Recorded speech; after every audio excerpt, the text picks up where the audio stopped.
നമ്മുടെ ധ്യാൻ ശ്രീനിവാസൻ നായകനാകുന്ന secret of Kalinga എന്ന് പറയുന്ന ഒരു സിനിമ ജൂൺ 19 ഇറങ്ങുന്നുണ്ട്. അപ്പോൾ ആ സിനിമ ഞാൻ കാണാൻ പോകാതിരിക്കുന്നതിനുള്ള കാരണങ്ങൾ ഇന്നാ പിടിച്ചോ. പ്രധാന കാരണം തുടരെ ഫ്ലോപ്പ് സിനിമകൾ അഭിനയിക്കുന്ന ഒരു നായകൻ എന്നുള്ള ഒരു പ്രതീതി സമൂഹത്തിൽ ഇപ്പോൾ ഓൾറെഡി ധ്യാൻ ശ്രീനിവാസൻ ഉണ്ട്. അപ്പോൾ ആ പ്രതീതി എന്നെയും ബാധിച്ചിട്ടുണ്ട്. അപ്പോൾ ടിക്കറ്റ് എടുത്ത് പോയി കാണണമെന്നുള്ളത് ചിന്തിക്കാം. രണ്ടാമത്തെ കാര്യം, ഒരു പുതുമുഖ ഡയറക്ടറാണ് അനീഷ് ഉണ്ണികൃഷ്ണൻ. മറ്റ് സിനിമകളൊന്നും ചെയ്തോ അതിൽ ഭാഗമായിട്ടോ ഒന്നും കണ്ടില്ല. പിന്നെ ഇത് എഴുതിയിരിക്കുന്നതൊന്നും പുള്ളിക്കാരൻ തന്നെയാണ്. അപ്പോൾ ഇൻസ്റ്റാഗ്രാമിലും ഒന്നും കണ്ടില്ല, പുള്ളിയുടെ വേറെ ഷോർട്ട് ഫിലിമുകൾ അങ്ങനെയൊന്നും കണ്ടില്ല. അപ്പം അതുകൊണ്ട് അത് രണ്ടാമത്തെ കാര്യം. ഇനി മൂന്നാമത്തെ കാര്യം, മ്യൂസിക് ആയാലും സിനിമാറ്റോഗ്രാഫി ആയാലും തന്നെ വലിയ വലിയ പേരുകളൊന്നുമല്ല നമ്മൾ കേൾക്കുന്നത്, അത് കാണുന്നത്.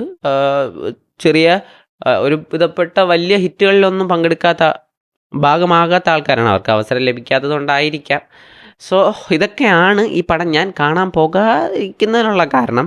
പിന്നെ ഇത് എൻ്റെ മാത്രം അഭിപ്രായമാണ് കേട്ടോ. നിങ്ങൾക്ക് ഇങ്ങനെ ആയിരിക്കില്ല. നിങ്ങൾ എൻ്റെ അഭിപ്രായം കേട്ട് ഈ സിനിമ കാണാൻ പോകാനോ പോകാതിരിക്കാനോ നോക്കരുത്. പിന്നെ ട്രailer കണ്ടപ്പോൾ ഇത്തിരി ഇൻട്രസ്റ്റിംഗ് ആയിട്ട് തോന്നിയില്ല.